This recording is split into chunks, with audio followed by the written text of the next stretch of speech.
विद्यार्थी मित्रांनो, green chemistry topic मध्ये जे तुमचे 12 प्रिन्सिपल आहेत त्यापैकी ॲटम इकॉनॉमी हे एक महत्त्वाचं प्रिन्सिपल आहे. ॲटम इकॉनॉमी याचा अर्थ होतो percentage of reactant atom that is converted into desire product. म्हणजे तुमच्या रिएक्टंट साइडचे किती ॲटम्स हे प्रॉडक्ट मध्ये कन्वर्ट झालेले आहेत त्याचं तुम्हाला पर्सेंटेज फाइंड आउट करायचं आहे. सो या कन्सेप्टचा उपयोग असा होतो की तुमचं वेस्ट प्रॉडक्ट किती तयार झालेलं आहे याची माहिती तुम्हाला मिळते. या ठिकाणी लिहिलेलं आहे बघा तुमच्या स्टेट बोर्डच्या पुस्तकामध्ये, the concept of atom economy gives the measure of the unwanted product produce in a particular reaction. Unwanted product किती तयार झालेला आहे याची जर तुम्हाला माहिती पाहिजे असेल तर हा कन्सेप्ट तुम्हाला त्या ठिकाणी वापरायचा आहे. सो पर्सेंटेज ॲटम इकॉनॉमीचा फॉर्म्युला या ठिकाणी जर तुम्हाला परीक्षेमध्ये विचारला 1 मार्कासाठी तर खूप छोटासा आणि सिंपलचा फॉर्म्युला आहे बघा. Formula weight of the desired product, desired प्रॉडक्टचं molecular weight divided by sum of formula weight of all reactants use in reaction. त्या रिएक्शनमध्ये जे काही रिएक्टंट्स मी वापरलेले आहेत त्या सगळ्यांचं मॉलिक्युलर वेट मल्टिप्लाय बाय 100 हा फॉर्म्युला या ठिकाणी तुम्हाला वापरायचा आहे. आणि तुम्ही काढू शकता percentage atom economy. So state board मध्ये तुम्हाला एक छान असा प्रॉब्लेम या ठिकाणी दिलेला आहे. अतिशय सिंपल आहे, नीट लक्ष द्या. या ठिकाणी एन ब्युटिल अल्कोहोल त्यानंतर NaBr SiO4 या सगळ्यांची रिएक्शन केल्यानंतर तुम्हाला मिळालेला आहे एन ब्युटिल ब्रोमाइड सोबतच मिळालेला आहे बाय प्रोडक्ट NaHSO4 आणि वॉटर.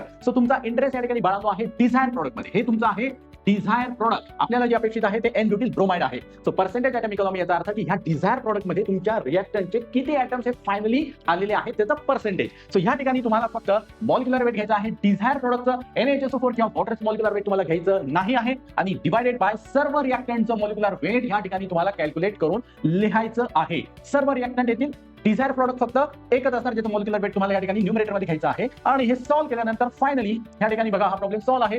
फायनली तुमचं आन्सर या ठिकाणी येतं तुमचं 49.81%. याचाच अर्थ रिएक्टंट मधून डिझायर मध्ये एवढे ॲटम कन्वर्ट झालेले आहे पर्सेंटेज मध्ये. याचाच अर्थ 51% हे तुमचं आहे वेस्ट प्रॉडक्ट, जे की या रिएक्शन मध्ये आपण बघितलं की NaHSO4 आणि वॉटर हे तुमचं वेस्ट प्रॉडक्ट आहे. आणि ही रिएक्शन जर तुम्हाला कॉम्प्लिकेटेड वाटत असेल तर एक छोट्याशा सिंपलच्या रिएक्शन द्वारे देखील मी तुम्हाला पर्सेंटेज ॲटम इकॉनॉमी कसं फाइंड आउट करायचं हे शिकू शकतो. तो या ठिकाणी बघा एक सिंपलची रिएक्शन आपण लिहूया. C2H4 प्लस H2 हायड्रोजनेशन जर मी केलं इथिनचं तर मला मिळणार आहे C2H6. आणि या ठिकाणी पर्सेंटेज ॲटम इकॉनॉमी आपण या ठिकाणी फाइंड आउट करू. आणि बघा ती कशी करणार.